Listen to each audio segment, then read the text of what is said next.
TET prepare అవుతున్న విద్యార్థులకు టెట్లో ఎక్కువ మార్కులు సాధించాలి అంటే పేపర్ 2 సోషల్ స్టడీస్. ఈరోజు మనము చర్చించబోయే topic social studies pedagogy paper 2.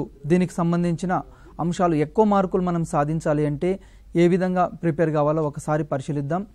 మనము సోషల్ స్టడీస్ పెడగాగికి సంబంధించి సాంఘిక శాస్త్ర అభ్యసన మూల్యాంకన పరికరాలు సాంకేతికాలు, దీని ఇంగ్లీష్లో tools and techniques of assessment for learning social sciences, దీనికి సంబంధించిన అంశం ఒకసారి పరిశీలిద్దాం.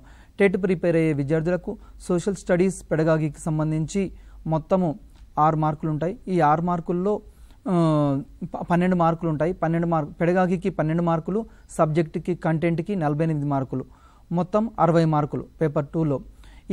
ఈరోజు మనం పరిశీలించేది ఏంటంటే పెడగాగికి సంబంధించి దీంట్లో 12 మార్కులు ఉంటాయి. ఈ 12 మార్కుల్లో ఈ టాపిక్ మనం పరిశీలిద్దాం. Very very important. ఈ టాపిక్ సంబంధించి అసెస్మెంట్ ఫర్ టూల్స్ అంటే ఒకసారి పరిశీలిద్దాం. విద్యా వ్యవస్థల్లో మూల్యాంకనానికి ప్రముఖ స్థానం ఉన్నది. మూల్యాంకనానికి చాలా ప్రముఖ స్థానం ఉన్నది. ఎందుకు అంటే విద్యార్థులు భయాందోళనలకు గురి కాకుండా స్వేచ్ఛాయుత వాతావరణంలో మూల్యాంకనం జరగాలి. నేటి విద్యా విధానంలో సమూలమైన మార్పులు వచ్చాయి. ఈ మూల్యాంకనం అనేది చాలా ముఖ్యమైన పాత్ర పోషిస్తుంది. తేనెటీగ నుండి తేనెటీగ పుష్పం నుండి మకరందాన్ని ఏ విధంగా స్వీకరిస్తుందో విద్యార్థులకు మూల్యాంకనం చేస్తున్నామనే విషయం వారికి తెలియకూడదు. మూల్యాంకన వ్యవస్థ అనేది మన యొక్క విద్యా వ్యవస్థలో చాలా ప్రముఖ స్థానాన్ని ఆక్రమించింది. నెక్స్ట్, విద్యార్థులు కింది తరగతుల నుండి పై తరగతులకు పోవాలి అంటే కూడా మూల్యాంకనం చాలా అవసరం. విద్యార్థులు అంటే ప్రమోషన్ ఇవ్వడానికి, ఫర్ ఎగ్జాంపుల్ 6th క్లాస్ విద్యార్థి ఉన్నాడు, 7th క్లాస్కి ప్రమోట్ చేయాలి అంటే మనకి ఇక్కడ మూల్యాంకనం అనేది కంపల్సరీగా చేయాలి. అదేవిధంగా విద్యా ప్రక్రియ మూల్యాంకనం ఒక అంతర్భాగం. విద్యా ప్రక్రియలో మూల్యాంకనం అనేది అంతర్భాగం. అది ఎలా అంటే తరగతి గదిలో బోధనాభ్యసన ప్రక్రియ జరుగుతున్నప్పుడు, బోధనాభ్యసన ప్రక్రియకు ముందు, బోధనాభ్యసన ప్రక్రియ జరుగుతున్నప్పుడు, బోధనాభ్యసన ప్రక్రియ జరిగిన తర్వాత 3 సార్లు కూడా ఇక్కడ మూల్యాంకనం అనేది జరుగుతుంది. మూల్యాంకనం అనేది విద్యా వ్యవస్థలో చాలా ముఖ్యమైన అంశం. నెక్స్ట్, అదేవిధంగా మూల్యాంకనానికి సంబంధించి కొన్ని ప్రముఖమైన నిర్వచనాలు ఉన్నాయి. మనకి ఎగ్జామినేషన్ పాయింట్ ఆఫ్ వ్యూలో వెరీ వెరీ ఇంపార్టెంట్. ఎట్లా అడుగుతాడు అంటే మూల్యాంకనానికి సంబంధించిన డెఫినేషన్ ఇస్తారు. ఏ శాస్త్రవేత్త అడిగాడు అనేది చాలాసార్లు అడిగాడు. ఇది ప్రీవియస్ బిట్. సంఘటనలు, గుణాలు, విలువలు నిర్ధారించడానికి సామాజిక లేక సాంస్కృతిక శాస్త్రీయ ప్రామాణికలకు అనుగుణంగా సంకేతాలను ఉపయోగించడమే మూల్యాంకనం. ఈ నిర్వచనం ఎవరు ఇచ్చారు అంటే జేమ్స్ ఎం బ్రాండ్ ఫీల్డ్ ఈ మూల్యాంకనాన్ని ఇవ్వడం జరిగింది. Very very important. నెక్స్ట్, అదేవిధంగా ఇంకొక నిర్వచనం ఉన్నది. ఇది కూడా ఎగ్జామినేషన్ పాయింట్ ఆఫ్ వ్యూలో చాలా ఇంపార్టెంట్. ఎన్సీఆర్టీ లక్ష్యాలు ఏ మేరకు సాధించడం అయినది, తరగతి గదిలో సమకూర్చిన అభ్యసన అనుభవాలను ప్రతిష్టతను తీరు ఏ విధంగా ఉంది, విద్యా గమ్యాలు ఏ స్థాయిలో సాధించారు అని వాటిని నిర్ధారించడం విధానమే ఇక్కడ మూల్యాంకనం. ఇది అంటే ఎన్సీఆర్టీ ఒక డెఫినేషన్ ఇచ్చింది. ఇది very very important. Examination point of వ్యూలో ఏమంటుడుతా అంటే లక్ష్యాలు ఏ మేరకు సాధించబడ్డాయి అంటే మనం తరగతి గదిలో బోధన జరిగిన తర్వాత మన యొక్క బోధనా అభ్యసన ప్రక్రియ అనేది విజయవంతం అయిందా కాదా అని నిర్ధారించడానికి ఈ మూల్యాంకనాన్ని ప్రముఖ స్థానం ఆక్రమిస్తుంది. అదేవిధంగా విద్యా గమ్యాలు మనం సాధించామా సాధించలేదా అది తెలుసుకోవడం కోసం కూడా మూల్యాంకనం అనేది చాలా ఇంపార్టెంట్. నెక్స్ట్, ఇంకొక ముఖ్యమైన నిర్వచనం ఉంది ఎగ్జామినేషన్ పాయింట్ ఆఫ్ వ్యూలో. ఇది కూడా చాలాసార్లు అడిగాడు. విద్యా లక్ష్యాలు ఇంతవరకు సాధించడం జరిగింది తెలుసుకునే విధానమే మూల్యాంకనం. రాల్ఫ్ టైలర్ ఇచ్చాడు ఈ నిర్వచనం. 1950లో ఇవ్వడం జరిగింది. Very very important. విద్యా లక్ష్యాలు ఇంతవరకు సాధించడం జరిగింది తెలుసుకునే విధానమే మూల్యాంకనం. అంటే మనము తరగతి గదిలో బోధనాభ్యసన ప్రక్రియ జరిగిన తర్వాత ఆ బోధనాభ్యసన ప్రక్రియ విజయవంతమైందా కాలేదా తెలుసుకోవడానికి, తర్వాత విద్యా గమ్యాలు సాధించాయా సాధించలేదా అని తెలుసుకోవడానికి, అదేవిధంగా తరగతి గదిలో విద్యార్థులకు ఆ లెసన్ ఎంతవరకు అర్థమైంది తెలుసుకోవడానికి ఇక్కడ ఈ మూల్యాంకనాన్ని ఉపయోగిస్తాము. అదేవిధంగా మూల్యాంకనం యొక్క స్వభావం ఏంది, దాన్ని ఏ విధంగా ఉంటుంది. మూల్యాంకనం అనేది very very important. Examination point of వ్యూలో ఏమడుగుతాడు అంటే మూల్యాంకన స్వభావం ఈ క్రింది వాటిలో దేన్ని సూచిస్తుంది అంటాడు. Option A, option B, option C ఇస్తాడు, ఆప్షన్ డి ఈ విధంగా ఇస్తాడు. 1, ఇది ఒక గుణాత్మక ప్రక్రియ. ఇది అంటే మూల్యాంకనం. మూల్యాంకనం అనేది ఒక గుణాత్మకమైన ప్రక్రియ. అదేవిధంగా మూల్యాంకనం కార్యక్రమాల అమలు తీరుకు సంసిద్ధత లేదా పరిపుష్టిని ఇక్కడ ఇవ్వడం జరుగుతుంది. అంటే మనం లెసన్ బోధించిన తర్వాత విద్యా లక్ష్యాలు ఏ వరకు సాధించబడ్డాయి, తర్వాత విద్యా ప్రమాణాలు ఏ మేరకు సాధించబడ్డాయి తెలుసుకోవడానికి, ఒక పరిపుష్టి ఇవ్వడానికి మూల్యాంకనం అనేది ఉపయోగిస్తుంటాం. అదేవిధంగా మూల్యాంకన కార్యక్రమాల్లో ఫలితాలను సమీక్షిస్తుంది. అంతవరకు తరగతి గదిలో బోధనాభ్యసన ప్రక్రియ జరిగిన తర్వాత మనం అచీవ్ అయినమా కాలేదా తెలుసుకోవడానికి కూడా ఈ మూల్యాంకన ప్రక్రియ అనేది ఉపయోగపడుతుంది. నెక్స్ట్, మూల్యాంకనం యొక్క ఆవశ్యకత. ఎగ్జామినేషన్ పాయింట్ ఆఫ్ వ్యూలో ఇది కూడా వెరీ వెరీ ఇంపార్టెంట్. అంటే మూల్యాంకనం ఆవశ్యకత ఏ విధంగా ఉంది, మన విద్యా విధానం ఎంతవరకు సంతృప్తికరంగా ఉంది, అదేవిధంగా ఆశించిన లక్ష్యాలు పొందగలిగామా, మన ఆర్థిక భౌతిక మానవ పనితీరు ఎంతవరకు ఆరోగ్యకరంగా ఉంది అనే ప్రశ్నల జవాబులు పొందాలంటే మూల్యాంకనం అవసరం.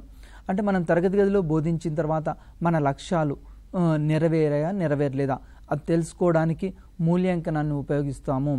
ఈ మూల్యాంకనానికి సంబంధించిన ఆవశ్యకత అంటే ఎందుకు చేయాలి, మూల్యాంకనం ఎందుకు చేయాలి అంటే విద్యార్థుల యొక్క ప్రతిభ ఏ విధంగా ఉంది. తరగతి గదిలో మనం బాగా ఒక సబ్జెక్ట్ ఎక్స్పర్ట్ అయి ఉండొచ్చు మనం సబ్జెక్ట్లో, కానీ విద్యార్థులు ఆశించిన మేరకు విద్యా లక్ష్యాలు సాధించలేదనుకోండి, అది వృధా. కాబట్టి విద్యా లక్ష్యాల యొక్క ఆవశ్యకత, అదేవిధంగా మూల్యాంకనం యొక్క ఉద్దేశాలు. ఎగ్జామినేషన్ పాయింట్ ఆఫ్ వ్యూలో ఇది కూడా వెరీ వెరీ ఇంపార్టెంట్. చాలాసార్లు వీటి మీద బిట్స్ అడగడం జరిగింది. మూల్యాంకనం యొక్క ఉద్దేశాలు ఈ క్రింది విధంగా ఉంటాయి. ఒకటి, లోప నిర్ధారణ, విద్యార్థుల లోపాలకు తగిన విధంగా సవరణ బోధన మూల్యాంకనం వల్ల సాధ్యమవుతుంది. ఇక్కడ సవరణ బోధన అంటే రెమెడియల్ టీచింగ్ చేయాలి. ఫర్ ఎగ్జాంపుల్, తరగతి గదిలో మనం బోధించాము, బోధించిన తర్వాత కూడా విద్యార్థులు అనుకున్న లక్ష్యాలు సాధించలేదనుకోండి, సాధించలేకుంటే మనం రెమెడియల్ టీచింగ్ చేయాలి. దీన్ని సవరణాత్మక బోధన అని చెప్తుంటాము. ఫర్ ఎగ్జాంపుల్, ఒకసారి చెప్తాం, మళ్ళీ రెండోసారి చెప్తాం, మళ్ళీ మూడోసారి చెప్తాం. ఈ విధంగా అంటే విద్యార్థులు ఎక్కడ వెనుకబడ్డారు, మనం లెసన్ బోధించిన తర్వాత ఎక్కడ వెనుకబడ్డారు, ఆ వెనుకబడ్డానికి గల కారణాలు ఏంది విశ్లేషించుకొని సమీక్షించుకొని రెమెడియల్ టీచింగ్ చేస్తూ ఉంటాము. ఇది కూడా వెరీ వెరీ ఇంపార్టెంట్. నెక్స్ట్, విద్యార్థులను భవిష్యత్తును సూచించడానికి కూడా ఈ మూల్యాంకనం అనేది సహాయపడుతుంది. ఫర్ ఎగ్జాంపుల్, భవిష్యత్తులో విద్యార్థి ఏ కోర్సు ఎన్నుకోవడానికి అనుకూలంగా ఉంటుంది. ఫర్ ఎగ్జాంపుల్, అతడు డాక్టర్ అవుతాడా, ఇంజనీర్ అవుతాడా, లాయర్ అవుతాడా, లేకుంటే అతనికి సైన్స్ అంటే ఇష్టమా, మ్యాథ్స్ అంటే ఇష్టమా, లేకుంటే ఆటలంటే ఇష్టమా, పాటలంటే ఇష్టమా, కథలంటే ఇష్టమా.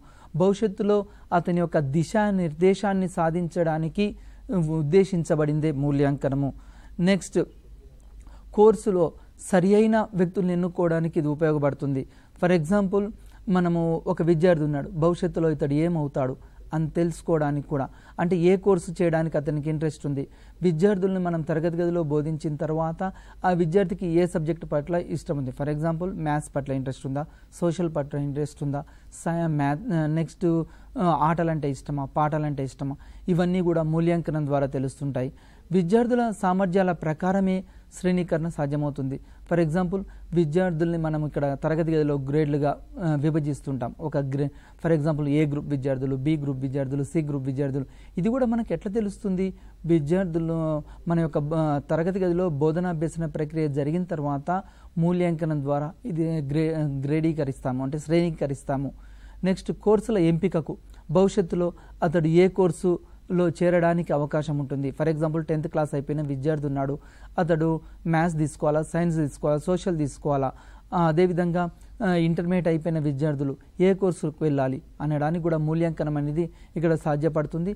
అదేవిధంగా విద్యార్థుల యొక్క బలాలేంది, బలహీనతలేంది అది తెలుసుకోవడానికి కూడా ఇక్కడ మూల్యాంకనాన్ని ఉపయోగిస్తుంటాము. విద్యార్థులు వాళ్ళ యొక్క వీక్నెసెస్, అందుకోసం ఇక్కడ ఎనెక్డోటల్ రికార్డ్స్ తర్వాత ఇలాంటివన్నీ ఉపయోగిస్తుంటాం. భవిష్యత్తులో అతడు ఒక మంచి క్రీడాకారుడు అవుతాడు. ఫర్ ఎగ్జాంపుల్, సచిన్ టెండూల్కర్ ఉన్నాడు, ఈరోజు సచిన్ టెండూల్కర్ ఒక గొప్ప క్రీడాకారుడు అయ్యాడు. దానికి కారణం ఏంది, వాళ్ళ యొక్క తల్లిదండ్రుల ప్రోత్సాహము, గురువులు కూడా ప్రోత్సహించడం జరిగింది. ఈ విధంగా నెక్స్ట్, ఇవాల్యుయేషన్లో కొన్ని రకాలని సాధనా పరీక్షలు అని చెప్తాం. Very very important. ఈ సాధనా పరీక్షలు అనేవి 3 రకాలు. ఒకటి మౌఖికం, రెండవది రాతపూర్వకం, మూడోది పరిశీలన పరీక్షలు. అంటే మౌఖికం, ఓరల్గా మనం తరగతి గదిలో లెసన్ చెప్పే ముందు కొన్ని ఓరల్గా కొన్ని క్వశ్చన్స్ అడుగుతూ ఉంటాము. ఫర్ ఎగ్జాంపుల్, భారతదేశానికి స్వతంత్రం ఎప్పుడు వచ్చింది, ఇలాంటి ఓరల్గా, లేకుంటే భారత రాజ్యాంగం ఎప్పుడు అమల్లోకి వచ్చింది, ఇలాంటి మౌఖికంగా.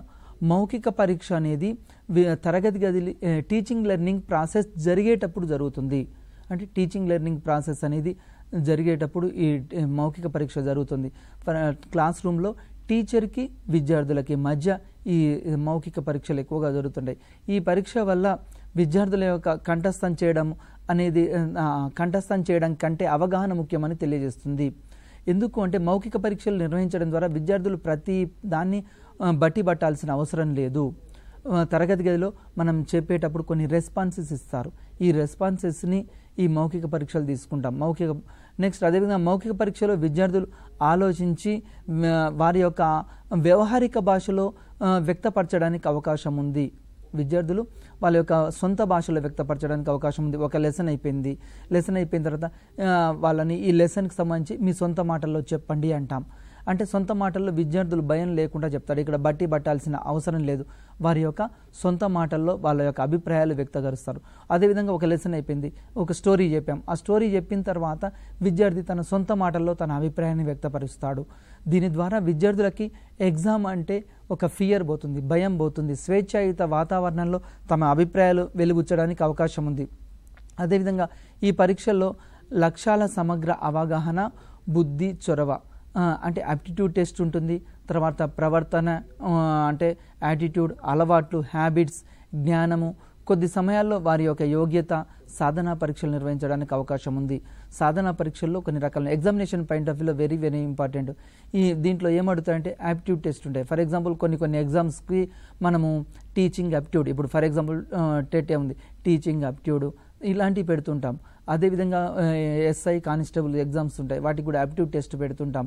వీటి ద్వారా విద్యార్థుల యొక్క అభిరుచి ఏంది, అంటే అతడు ఉపాధ్యాయ అర్హత పరీక్ష రాస్తున్నాడు అంటే అతనికి టీచింగ్ పట్ల అభిరుచి ఉందా లేదా తెలుసుకోవడానికి ఇక్కడ తెలుస్తాయి. అదేవిధంగా అలవాట్ల మీద కూడా విద్యార్థుల్ని ఇక్కడ టెస్ట్ చేస్తూ ఉంటాము. వాళ్ళ అంటే ఆ వృత్తికి అనుకూలమా కాదా. ఫర్ ఎగ్జాంపుల్ పోలీస్ ఎగ్జామ్కి ప్రిపేర్ అవుతున్నాడు, కానిస్టేబుల్ అయినా ఎస్ఐ అయినా, మరి అతనికి దాని పట్ల ఇంట్రెస్ట్ ఉందా లేదా తెలుసుకోవడానికి కూడా ఇక్కడ యోగ్యతా పరీక్షలు అనేవి నిర్వహించడం జరుగుతుంది. నెక్స్ట్ అదేవిధంగా ఈ ప్రక్రియ ద్వారా విద్యార్థి వారిలో లోపాలు గుర్తించడానికి అవకాశం ఉంది. అంటే రెమిడియల్ టీచింగ్ చేయడానికి అవకాశం ఉంది. మనం క్లాస్ రూమ్లో ఒక 45 minutes లెసన్ చెప్పాం. లెసన్ చెప్పిన తర్వాత విద్యార్థికి ఒక ఫర్ ఎగ్జాంపుల్ లెక్చరర్ మెథడ్లో చెప్పామనుకోండి, అర్థం కాలేదనుకోండి, అర్థం కాకుంటే మళ్ళీ మనము ప్రాజెక్ట్ మెథడ్ ఇవ్వడము, అంటే మన యొక్క బోధన పద్ధతులను మార్చుకోవడానికి అవకాశం ఉంటుంది. అంటే ఇంకో మెథడ్లో చెప్తే విద్యార్థులకు అవకాశం ఉంటుంది. దీన్ని రెమిడియల్ టీచింగ్ అంటాం. విద్యార్థి ఏ అంశంలో వెనుకబడి ఉన్నాడు, ఎక్కడ వెనుకబడి ఉన్నాడు అనేది తెలుసుకోవడం కోసం ఇక్కడ రెమిడియల్ టీచింగ్ అనేది ఉపయోగించడం జరుగుతుంది. అదేవిధంగా రెండవది మౌఖిక పరీక్ష తర్వాత రాత పరీక్ష, రిటన్ టెస్ట్ అని చెప్తుంటాం. ఈ రాత పరీక్షలో కూడా విద్యార్థుల యొక్క జ్ఞాన అభివృద్ధికి ఒక లెసన్ చెప్పిన తర్వాత అది ఎంతవరకు అర్థమైంది, అవగాహన అయింది, అవగాహనను మాపనం చేయడానికి ఈ రాత పరీక్షలు అనేవి ఎక్కువగా ఉపయోగిస్తుంటాం. ఈ రాత పరీక్షల ద్వారా విద్యార్థులకు ఏమవుతుందంటే విశ్లేషణ సామర్థ్యం అనేది, రచనా సామర్థ్యం అనేది దాంట్లో బయటపడుతుంది. రాత పరీక్షల ద్వారా విద్యార్థులకు ఈరోజు గ్రూప్ 1కి ఏం పెడుతున్నాం మనం, రిటర్న్ టెస్ట్ పెడుతున్నాం. దానికి కారణం ఏంది, ఆ రిటర్న్ టెస్ట్ ద్వారా విద్యార్థి యొక్క ఆ అంశంపై ఉన్న విశ్లేషణ, వివరణాత్మక అంశాలను తెలుసుకోవడానికి అవకాశం ఉంది రాత పరీక్ష ద్వారా. ఈ రాత పరీక్ష ద్వారానే విద్యార్థులకు ఏం చేస్తారంటే సాంఘిక శాస్త్ర బోధన మెరుగుపరుచుకోవడానికి ఉపాధ్యాయులకు ఇక్కడ ఒక పరిపుష్టి ఇవ్వడానికి, అంటే విద్యార్థులకు ఎంతవరకు అర్థమైంది తెలుసుకోవడానికి కూడా ఇక్కడ రాత పరీక్షలు అనేవి ఉపయోగిస్తూ ఉంటాం. నెక్స్ట్ అదేవిధంగా మూడోది బుద్ధి చొరవ పరీక్ష, దీన్నే ఆప్టిట్యూడ్ టెస్ట్ అంటాం. సాంఘిక శాస్త్రంలో జ్ఞానేతర అభ్యసన ఫలితాలు కూడా మూల్యాంకనం చేయడం ముఖ్యం. చాలా ముఖ్యమైన అంశం ఏంటంటే సాంఘిక శాస్త్రంలో విద్యార్థులకు సంబంధించిన జ్ఞానాత్మక అంశాలు ఎంతవరకు ఉన్నాయి అవి తెలుసుకోవడానికి ఇక్కడ మూల్యాంకనం ఉపయోగిస్తుంటాం. ఫర్ ఎగ్జాంపుల్ అదేవిధంగా ఇతరుల భావాలను ప్రశంసించడం. ఫర్ ఎగ్జాంపుల్ ఒక విద్యార్థి తరగతి గదిలో బాగా ప్రాజెక్ట్ వర్క్ చేశాడు అనుకోండి, మనం ఏం చేయాలి, వెంటనే అప్రిసియేట్ చేయాలి. తర్వాత వాళ్ళ యొక్క అభ్యసన వైఖరులను తెలుసుకోవడానికి, నైపుణ్యాలు తెలుసుకోవడానికి, అలవాట్లు మెరుగుపరచడానికి ఇవన్నీ ఇక్కడ ఈ టెస్ట్ ద్వారా మనకు ఉపయోగపడుతుంది. అంటే విద్యార్థుల యొక్క భవిష్యత్తులో అతడు దేని మీద ఇంట్రెస్ట్ ఉంది తెలుసుకోవడానికి ఇక్కడ ఈ టెస్ట్ అనేది చాలా యూజ్ఫుల్గా ఉంటుంది విద్యార్థులు. నెక్స్ట్ అదేవిధంగా మూల్యాంకనంలోని రకాలు, మనము ఇంతకుముందు సాంప్రదాయ మూల్యాంకనమే కాకుండా ఇంకా కొన్ని మూల్యాంకనంలో మార్పులు వస్తున్నాయి. ఆర్టీ యాక్ట్ కూడా ఏం తెలియజేస్తుంది అంటే అదే ఆర్టీ యాక్ట్ 2009, అదేవిధంగా ఎన్సిఎఫ్ 2005, నేషనల్ కరికులం ఫ్రేమ్వర్క్ 2005, అదేవిధంగా ఎస్ఎఫ్సి స్టేట్ కరికులం ఫ్రేమ్వర్క్ 2011 ఇవన్నీ ఏం సూచిస్తున్నాయంటే విద్యార్థుల సమగ్ర మూర్తిమత్వాన్ని అభివృద్ధి చేయాలి అని తెలియజేస్తున్నాయి. దానికి అనుగుణంగానే మన యొక్క మూల్యాంకనంలో కూడా మార్పులు వచ్చాయి. కాలానికి అనుగుణంగా మార్పులు చెందాలి. ఫర్ ఎగ్జాంపుల్ 1947లో ఉపయోగించిన వ్యవసాయ పద్ధతులే మనం ఇప్పుడు ఉపయోగిస్తామంటే కుదరదు. 1947 వేరు, 2022 వేరు. అంటే మారుతున్న పరిస్థితులకు అనుగుణంగా విద్యార్థుల యొక్క అభిరుచులు మారుతాయి, అలవాట్లు మారుతాయి, ఇవన్నీ మారుతూ ఉంటాయి. కాబట్టి మూల్యాంకనంలో కూడా చాలా రకాల మార్పులు వచ్చాయి. ఆ మార్పులు ఒకటి ఏంటంటే నిర్మాణాత్మక మూల్యాంకనం అని చెప్తుంటాము. దాన్నే ఫార్మేటివ్ అసెస్మెంట్ అంటాం. ఫార్మేటివ్ అసెస్మెంట్, నెక్స్ట్ రెండోది సంగ్రహణాత్మక మూల్యాంకనం సమ్మేటివ్ అసెస్మెంట్, మూడోది లోప నిర్ధారణ మూల్యాంకనం డయాగ్నోస్టిక్ ఇవాల్యూషన్, నెక్స్ట్ ప్రాయుక్తిక మూల్యాంకనం ప్రాగ్మాటిక్, ఇక్కడ ప్రాయుక్తిక మూల్యాంకనం అని చెప్తాం. 4 రకాలుగా ఉంటాయి. మూల్యాంకనంలో నిర్మాణాత్మక మూల్యాంకనము ఇది వెరీ వెరీ ఇంపార్టెంట్.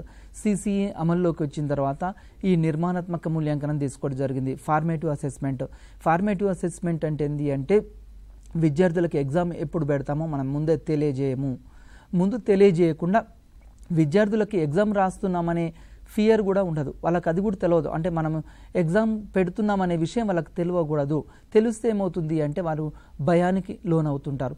ఈరోజు ఆధునిక కాలంలో విద్యార్థులకు తెలియకుండానే ఇక్కడ అసెస్మెంట్ జరుగుతుంది. దాన్ని నిర్మాణాత్మక మూల్యాంకనం అంటాం.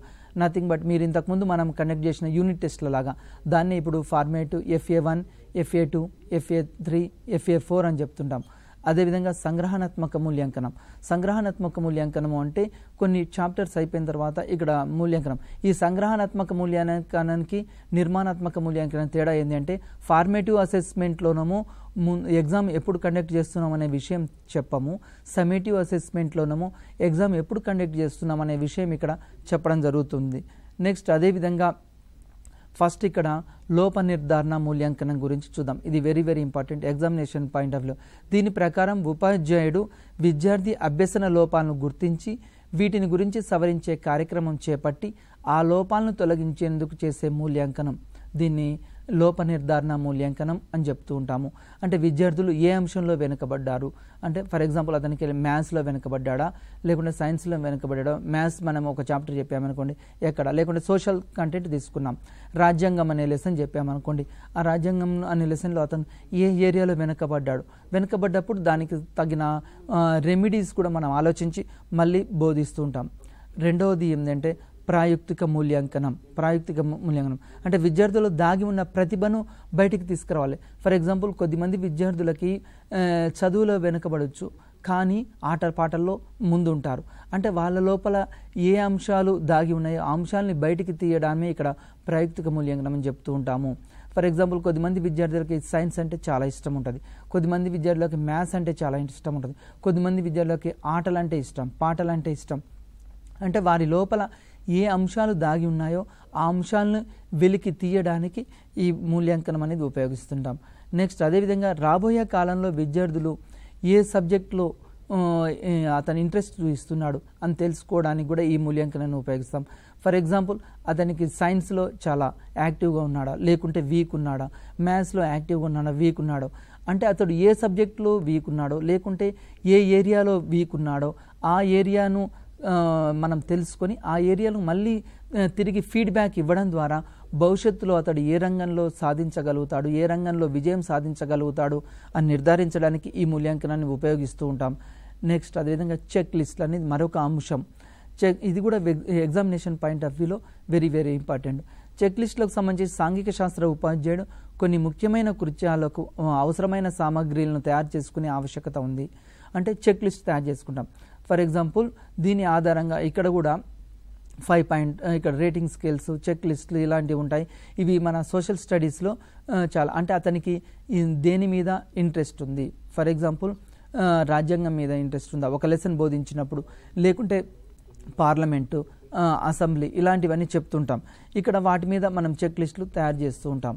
నెక్స్ట్ అదేవిధంగా ఉపాధ్యాయ తయారీ పరీక్షలు ఉపాధ్యాయ తయారీ పరీక్షలో ఇక్కడ టీచింగ్ మేడ్ టెస్ట్స్ ఉంటాయి. నెక్స్ట్ అదేవిధంగా ప్రామాణిక పరీక్షలు స్టాండర్డైజ్డ్ టెస్టులు ఉంటాయి. ఇవి 2 రకాలు. ఎగ్జామినేషన్ పాయింట్ ఆఫ్ వ్యూలో very very important. Teacher made టెస్టులు ఎన్ని రకాలు అంటాడు. ఇక టీచర్ మేడ్ టెస్టులు సంబంధించి 2 రకాలు ఉన్నాయి. అవేంటి ఒకసారి డీటెయిల్గా చూద్దాం. ఉపాధ్యాయ తయారీ పరీక్షలు అంటే ఉపాధ్యాయుడు తాను బోధించే అంశాలను ఆధారంగా ఇక్కడ పరీక్ష నిర్వహిస్తాడు. వీటిని టీచర్ మేడ్ టెస్టులు అంటాం. ఇవి కూడా మళ్ళీ తిరిగి వ్యాసరూప ప్రశ్నలు ఉంటాయి, లఘు పరీక్షలు ఉంటాయి, లక్షాత్మక ప్రశ్నలు అయి ఉండవచ్చు. అంటే ఉపాధ్యాయుడే దీన్ని తన సొంతంగా తయారు చేసుకుంటాడు. ఒక లెసన్ బోధించిన తర్వాత ఉపాధ్యాయుడు కొన్ని ఎస్ఏ టైప్ క్వశ్చన్స్ తయారు చేసుకుంటాడు. తర్వాత లఘు పరీక్షలు తయారు చేస్తుంటాడు. లక్షాత్మక ప్రశ్నలు అంటే ఆబ్జెక్టివ్ టైప్లో కూడా క్వశ్చన్ ఆన్సర్స్ తయారు చేస్తుంటాడు. ఇది టీచర్ మేడ్ టెస్ట్లు అంటాం. నెక్స్ట్ అదేవిధంగా ఈ పరీక్షల ద్వారా విశ్వసనీయత ప్రమాణాలను నిర్వహించవచ్చు. అంటే మనము ఒక ఎగ్జామ్ కండక్ట్ చేసిన తర్వాత ఆ ఎగ్జామ్లో ఫర్ ఎగ్జాంపుల్ ఏ అనే వ్యక్తి కండక్ట్ చేసిన 90 మార్క్సే రావాలి, ఒక విద్యార్థికి బి అనే వ్యక్తి కండక్ట్ చేసిన 90 మార్క్సే రావాలి. అంటే ఆ పరీక్ష ఆ విధంగా మనం కొన్ని ప్రమాణాల ఆధారంగా ఉండాలి. అదేవిధంగా పరీక్షలో కొన్ని స్కోరింగ్ పద్ధతి ఉంటుంది, తర్వాత గుణాలను వ్యాఖ్యానించడం అనే అంశం ఉంటుంది. అంటే విద్యార్థికి ఏ అంశాల మీద ఇంట్రెస్ట్ ఉంది వాటి ఆధారంగా ఇక్కడ మనం ఏం చేస్తుంటామంటే అంశాలు ఇస్తుంటాం. నెక్స్ట్ అదేవిధంగా మైండ్ మ్యాపింగ్, ఇది కూడా మన సోషల్ స్టడీస్లో very very important.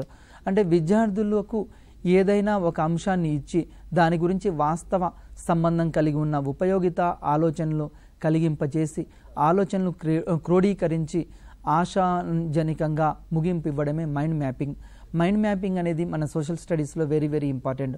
For example విద్యార్థులకు ఒక అంశం ఇస్తాం, ఒక అంశం ఇచ్చి మాట్లాడమంటాం. ఫర్ ఎగ్జాంపుల్ ప్రస్తుతం జరుగుతున్న మోడల్ పార్లమెంట్ అని ఉంది. ఈ మోడల్ పార్లమెంట్ మీద విద్యార్థులను ఇక్కడ మైండ్ మ్యాపింగ్ ఇవ్వవచ్చు. అదేవిధంగా రాజ్యాంగం మీద మైండ్ మ్యాపింగ్ వచ్చు. అదేవిధంగా మై ఫ్యామిలీ ఉన్నది, దాని మీద కూడా మైండ్ మ్యాపింగ్ క్వశ్చన్స్ ఇవ్వచ్చు. మైండ్ మ్యాపింగ్ ద్వారా విద్యార్థుల్లో ఒక విశ్లేషణాత్మక శక్తి, సృజనాత్మక శక్తి, తర్వాత ఇలాంటి అంశాలు అనేవి విద్యార్థులకు పెంపొందించడానికి అవకాశం ఉంది. అదేవిధంగా ప్రవర్తన పరిశీలన కోసం కూడా సాధనలు ఉపయోగిస్తాం. ఈ వెరీ వెరీ ఇంపార్టెంట్. ఇక్కడ ఈ క్రింది సాధనా పరీక్షలు ఉన్నాయి. ఒకటేమో రేటింగ్ స్కేల్స్, దీని ద్వారా నిర్ధారణ మాపనలు అంటాం. రేటింగ్ స్కేల్స్ని నిర్ధారణ మాపనలు అంటాం. ఇది మన సోషల్ స్టడీస్లో ఎక్కువగా ఉపయోగిస్తుంటాం. రెండవది విద్యార్థి సంఘటనల రికార్డ్, దీన్ని అనెక్డోటల్ రికార్డ్ అంటాం. అనెక్డోటల్ రికార్డ్ అంటే ఏంటంటే ఒక విద్యార్థికి తరగతి గదిలో మనము ఒక కృత్యం ఇచ్చినప్పుడు ఆ కృత్యంలో ఆ విద్యార్థి ఒక ప్రత్యేకమైన అంశాన్ని ప్రదర్శించడానికి అవకాశం ఉంది. ఫర్ ఎగ్జాంపుల్ కొద్దిమంది విద్యార్థులు మనం ఇట్లా నిలబడగానే చూసుకుంటూ బొమ్మ గీస్తాడు, అంటే అతని లోపల ఉన్న అది ప్రత్యేకమైన అంశం. ఒక విద్యార్థులు ఏదైనా ఒక అంశం ఇస్తే వెంటనే రెస్పాన్స్ ఇస్తాడు, యాక్టివ్గా రెస్పాన్స్ ఇస్తాడు. అంటే విద్యార్థుల యొక్క అతని లోపల దాగి ఉన్న అంశాలను వెలిబుచ్చడానికి ఇక్కడ అనెక్డోటల్ రికార్డ్స్ని ఉపయోగిస్తుంటాం. మూడోది సాంఘిక మితి సాంకేతికాలు, దీన్ని సోషియోమెట్రిక్ టెక్నిక్ అంటాం.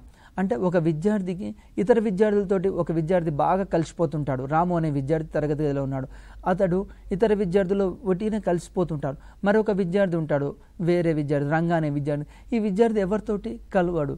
అంటే ఇక్కడ సాంఘిక మితి సాధనాల ద్వారా కూడా మనం చేస్తుంటాం. అదేవిధంగా చెక్ లిస్టుల ఆధారంగా కూడా ఫర్ ఎగ్జాంపుల్ ఒక టెస్ట్ ఉంది, ఒక టెస్ట్ అయిన తర్వాత మనం ఏం చేస్తుంటాం, ఈ విధంగా మనం రేటింగ్ స్కేల్స్ ఇస్తుంటాం. ఇవి కూడా వెరీ వెరీ ఇంపార్టెంట్. అంటే ఇక్కడ విద్యార్థి అనెక్డోటల్ రికార్డ్ చూడండి, విద్యార్థి సహజ సామర్థ్యాల స్వభావం ఆధారంగా ఇక్కడ విద్యార్థి తన యొక్క ప్రతిభను వెలిబుచ్చడానికి అవకాశం ఉంది. అదేవిధంగా నెక్స్ట్ ఉత్తమ పరీక్ష యొక్క లక్షణాలు ఏంది అంటే సప్రమాణత. ఎగ్జామినేషన్ పాయింట్ ఆఫ్ వ్యూలో ఎట్లా క్వశ్చన్ ఇస్తారంటే ఉత్తమ పరీక్ష యొక్క లక్షణాలు ఏంది అని అడుగుతుంటాడు. సప్రమాణత, విశ్వసనీయత, నిష్పాక్షికత, నెక్స్ట్ విచక్షణ శక్తి, నిర్వహణ సౌలభ్యం, వ్యాఖ్యాన సౌలభ్యం, ఇవన్నీ వెరీ వెరీ ఇంపార్టెంట్. అని ఈ క్రింది వాటిలో కానిదేది అంటాడు. ఉత్తమ పరీక్షకు కాని అంశం ఏది, అయిన అంశం ఏంది, ఇలాంటివి కూడా ఎగ్జామినేషన్ పాయింట్ ఆఫ్ వ్యూలో మనం అడుగుతూ ఉంటాడు. నెక్స్ట్ అదేవిధంగా నికష అంటే ఏంటంటే ఇది కూడా ఒక ఉపకరం. అంటే దీనిలో ప్రశ్నలు ఉంటాయి, అంటే ఒకే విషయానికి సంబంధించిన అనేక ప్రశ్నలు ఉంటాయి, వాటికి ఆన్సర్స్ చెప్తూ ఉండాలి. Very very important. రెండోది మాపనం అంటే మెజర్మెంట్. ఎగ్జామినేషన్ పాయింట్ ఆఫ్ వ్యూలో మాపనం అంటే ఏంది కూడా ఒక్కోసారి అడుగుతుంటాడు. అంటే విద్యార్థుల నికష ద్వారా ఇక్కడ మాపనం తెలుసుకోవడం, ఒక అంశాన్ని తెలుసుకోవడం. నెక్స్ట్ మూల్యాంకనం, ఇవాల్యూషన్ అంటాం. ఈ ఇవాల్యూషన్ అనేది వెరీ వెరీ ఇంపార్టెంట్. చాలాసార్లు దీని మీద బిట్స్ అడిగాడు. మూల్యాంకనం అనేది ఒక నిరంతరమైన ప్రక్రియ. మూల్యాంకనం అనేది ఏంటిది? ఒక నిరంతరమైన ప్రక్రియ. అదేవిధంగా మదింపు పరీక్షలు ఉంటాయి. ఈ మదింపు పరీక్షల మీద కూడా మనకు విషయము, లక్ష్యాలు, అభ్యసన ఫలితాలు ఇవన్నీ ఉంటాయి. ఎగ్జామినేషన్ పాయింట్ ఆఫ్ వ్యూలో వెరీ వెరీ ఇంపార్టెంట్ ఏంటి అంటే మూల్యాంకనానికి సంబంధించి ఫార్మేటివ్ అసెస్మెంట్ ఉంది, సమ్మేటివ్ అసెస్మెంట్ ఉంది. ఫార్మేటివ్ అసెస్మెంట్ అనేది మనము ఈ సిసి వచ్చిన తర్వాత అంటే 2009లో మనము ఆర్టీ యాక్ట్ అమల్లోకి వచ్చింది. ఆర్టీ యాక్ట్ అమల్లోకి వచ్చిన తర్వాత ఈ ఫార్మేటివ్ అసెస్మెంట్ని తీసుకోవడం జరిగింది. ఫార్మేటివ్ అసెస్మెంట్లో 4 అంశాలు ఉంటాయి. ఒకటేమో విద్యార్థుల యొక్క ప్రతిస్పందనల ఆధారంగా మార్కులు ఉంటాయి. రెండోది ఏంటంటే రాత అంశాల ఆధారంగా మార్కులు ఇస్తాము. మూడోది ఏంటంటే ప్రాజెక్టు పనులు. నాలుగోది ఏంటంటే లఘు పరీక్ష. అంటే ఫస్ట్ అంశానికి విద్యార్థుల ప్రతిస్పందనలకి 10 మార్కులు, రాత అంశాలకి 10 మార్కులు, అదేవిధంగా మూడో అంశం ఏంటంటే ప్రాజెక్టు పనులకి 10 మార్కులు, లఘు పరీక్ష అంటే దీనికి 20 మార్కులు. మొత్తం ఎన్ని మార్కులు ఉంటాయంటే 50 మార్కులు. అంటే ఇది వెరీ వెరీ ఇంపార్టెంట్. వీటికి సంబంధించి కూడా ఎగ్జామినేషన్ పాయింట్ ఆఫ్ వ్యూలో మనని అడుగుతుంటాడు. ఈ నిర్మాణాత్మక మూల్యాంకనాన్ని మనం తరగతి గదిలో ఇక్కడ చూడండి. నిర్మాణాత్మక మూల్యాంకనం ఏ విధంగా చేస్తాము అంటే విద్యార్థుల యొక్క ఇచ్చిన అంశాన్ని చదివి వ్యాఖ్యానించగలిగితే 5 మార్కులు, రాత అంశాలకు 5 మార్కులు, ప్రాజెక్టు పనికి 5 మార్కులు, తర్వాత లఘు పరీక్షకు 5 మార్కులు, మొత్తం ఇక్కడ 20 మార్కులు. అంటే ఇది ఫార్మేటివ్ అసెస్మెంట్. రెండోది summative assessment.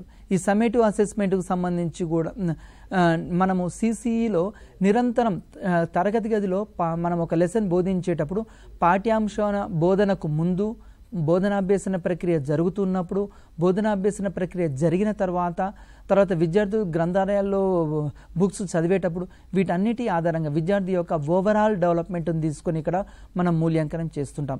Examination point of వ్యూలో చాలాసార్లు అడిగాడు సిసిఈ అంటే ఏంది అంటే సిసి అంటే ఏంటంటే continuous comprehensive evaluation. Very very important. ఇక్కడ మొదటి సి అంటే ఏంది అని ఎగ్జామినేషన్లో ఒక్కోసారి అడుగుతుంటాడు, అంటే కంటిన్యూస్. రెండో సి అంటే ఏంటంటే కాంప్రహెన్సివ్. కాంప్రహెన్సివ్ అంటే విద్యార్థి తరగతి గది లోపలనే కాకుండా విద్యార్థి ఓవరాల్ డెవలప్మెంట్ తీసుకుంటాం. కరికులం యాక్టివిటీస్ కూడా ఇక్కడ తీసుకుంటాం. ఆటలు, పాటలు, డ్యాన్స్ ఇలాంటి అంశాలు కూడా తీసుకుంటాం. దీన్ని కరికులం యాక్టివిటీస్ అంటాం. మూడోది ఇవాల్యూషన్. విద్యార్థి యొక్క సమగ్ర మూర్తిమత్వాన్ని ఇక్కడ పరిగణలోకి తీసుకొని చేస్తూ ఉంటాము. నెక్స్ట్ అదేవిధంగా నిర్మాణాత్మక మూల్యాంకనము, తర్వాత సమ్మేటివ్ మూల్యాంకనం అనే 2 రకాల అంశాలు ఉన్నాయి. సమ్మేటివ్ మూల్యాంకనం అంటే ఏంటి అంటే ఇది ఒక పీరియడ్ అయిపోయిన తర్వాత చేస్తుంటాం. ఇది రిటర్న్ టెస్ట్. ముందే విద్యార్థులకి చెప్తాం ఎగ్జామ్ ఎప్పుడు పెడతాం అనేది నిర్ణీత అంశం ఉంటుంది. అదే ఫార్మేటివ్ అసెస్మెంట్లో ఎగ్జామ్ ఎప్పుడు పెడతాం అనేది విద్యార్థులకు చెప్పకుండా ఇక్కడ అసెస్మెంట్ చేస్తూ ఉంటాము. నెక్స్ట్ అదేవిధంగా నిర్మాణాత్మక మూల్యాంకనంలో కొన్ని అంశాలు ఉన్నాయి, వెరీ వెరీ ఇంపార్టెంట్. ఇక్కడ 4 అంశాలు ఉంటాయి. ఎగ్జామినేషన్ పాయింట్ ఆఫ్ వ్యూలో అడుగుతాడు నిర్మాణాత్మక మూల్యాంకనంలో ఉన్న అంశాలు ఏమిటివి. ఒకటి పిల్లల భాగస్వామ్యం ప్రతిస్పందనలు, రెండోది పిల్లలు రాసిన అంశాలు, మూడోది ప్రాజెక్టు పనులు, నాలుగోది లఘు పరీక్ష. ఈ వెరీ వెరీ ఇంపార్టెంట్ అంటే ఇక్కడ దీంట్లో ఉన్న భాగం. నెక్స్ట్ అదేవిధంగా పిల్లల భాగస్వామ్యము పిల్లల భాగస్వామ్యం ప్రతిస్పందన అంటే తరగతి గదిలో మనం లెసన్ బోధించేటప్పుడు విద్యార్థులను కొన్ని క్వశ్చన్స్ అడుగుతాం. ఆ క్వశ్చన్స్కి విద్యార్థి ఆన్సర్ ఇస్తే ఇక్కడ దాన్ని కూడా పరిగణలోకి తీసుకుంటాం. నెక్స్ట్ పిల్లలు రాసిన అంశాలు అంటే నోట్బుక్ సంబంధించిన అంశాలు. ఫర్ ఎగ్జాంపుల్ నోట్బుక్లో మనం లెసన్ అయిపోయిన తర్వాత కొన్ని యాక్టివిటీస్ ఇస్తాం. ఆ యాక్టివిటీస్ని కూడా విద్యార్థి నోట్ చేసుకుంటాడు. వీటికి కూడా అంశాలు ఉంటాయి. నెక్స్ట్ ప్రాజెక్టు పనులు కూడా మనము ఇస్తుంటాం తరగతి గదిలో. ఫర్ ఎగ్జాంపుల్ ద్రవ్యోల్బణం అనే చాప్టర్ ఉందనుకోండి, ధరలు ఏ విధంగా పెరుగుతున్నాయని వీటి మీద. అంటే దీనిలో ప్రాజెక్టు పనిలో సమాచార సేకరణ, సమాచార నమోదు, సమాచార విశ్లేషణ ఇవి వెరీ వెరీ ఇంపార్టెంట్ మనకు. దీని తర్వాత ఇక్కడ దేనికి ఎలాంటి మార్కులు అంశాలు ఇస్తున్నామో ఇక్కడ ఉన్నది. పిల్లల భాగస్వామ్యం ప్రతిస్పందనలకు 10 మార్కులు, రాత అంశాలకి 10, ప్రాజెక్టు పనులకి 10, లఘు అంశాలకి 20 మార్కులు, మొత్తం 50 మార్కులు. ఇది మనకు పేపర్ 1లో ఉంటుంది. పేపర్ 1, పేపర్ 2 ప్రిపేర్ అయ్యే విద్యార్థులు ఈ అంశాలు మనం తీసుకోవాలి. Next grading very very important. 91 to 100 marks వస్తాయి A+, 71 నుంచి 90 మార్క్స్ వస్తాయి A గ్రేడు, తర్వాత 51 నుంచి 70 వస్తాయి B+, 41 నుంచి 50 వస్తే B, 0 to 40 వస్తే సి గ్రేడ్. అంటే ఇక్కడ గ్రేడింగ్ అనే అంశం కూడా ఇక్కడ పరిగణలోకి తీసుకున్నాం. నెక్స్ట్ సంగ్రహణాత్మక మూల్యాంకనం, ఇది 100 మార్కులకి ఎగ్జామ్ ఉంటుంది, విద్యార్థులకు ముందే చెప్తుంటాం. గతంలో అడిగిన క్వశ్చన్స్ ఒకసారి పరిశీలిద్దాం మనం. Very very important. గతంలో కొన్ని క్వశ్చన్స్ అడిగాడు. మొదటి క్వశ్చన్ చూద్దాం. ఉత్తమ పరీక్ష యొక్క లక్షణం ఏది అంటాడు. ఏ సప్రమాణత, బి విశ్వసనీయత, సి విచక్షణాత్మక శక్తి. ఆన్సర్ ఏంది అంటే పైవన్నీ. అంటే ఒక ఉత్తమ పరీక్ష ఉండాలి అంటే పైవన్నీ ఉండాలి. సప్రమాణత ఉండాలి, విశ్వసనీయత ఉండాలి, విచక్షణాత్మక శక్తి ఉండాలి. గతంలో ఇంకొక వెరీ వెరీ ఇంపార్టెంట్ క్వశ్చన్, ఇది కూడా చాలాసార్లు అడిగాడు. మూల్యాంకనం అంటే ఏమిటి అడిగాడు. ఏ లక్ష్యాల ఎంపిక, బి అభ్యసన అనుభవాలు, సి మూల్యాంకన సాధనాలు, డి పైవన్నీ. మూల్యాంకనం అంటే ఏంది అంటే లక్ష్యాల ఎంపిక, అభ్యసన అనుభవాలు, మూల్యాంకన సాధనాలు. ఇది కూడా గతంలో అడిగాడు. నెక్స్ట్ ఇంకొక క్వశ్చన్ అండి. నిర్మాణాత్మక మూల్యాంకనం మొదటి అంశం ఏంది. ఏ పిల్లల భాగస్వామ్యం, ప్రతిస్పందనలు, బి రాతాంశాలు, సి ప్రాజెక్టు పని, డి లఘు పరీక్ష. నిర్మాణాత్మక మూల్యాంకనంలో మొదటి అంశం ఏంది అంటే ఫార్మేటివ్ అసెస్మెంట్లో పిల్లల భాగస్వామ్యము, ప్రతిస్పందనలు. ఇది మొదటిది రైట్ ఆన్సర్ అండి. నెక్స్ట్ అదేవిధంగా ఇంకొక క్వశ్చన్ చూద్దాము. Previous question. మూల్యాంకనం అనేది ఒక బోధనలో అంతర్భాగం, ఏ బి నిరంతర ప్రక్రియ, సి అభ్యసన అనుభవాలు, డి పైవన్నీ. మూల్యాంకనం అంటే ఏంటి అంటే బోధనలో అంతర్భాగము, నిరంతర ప్రక్రియ, అభ్యసన అనుభవాలు, పైవన్నీ వస్తుంది. వెరీ వెరీ ఇంపార్టెంట్ ఏంటంటే మూల్యాంకనం అంటే ఏంది అంటే మూల్యాంకనం అనేది ఒక నిరంతరమైన ప్రక్రియ. మనం ఈరోజు నేర్చుకున్న అంశంలో ముఖ్యమైనది అంటే మూల్యాంకనం అనేది నిరంతరమైన ప్రక్రియ.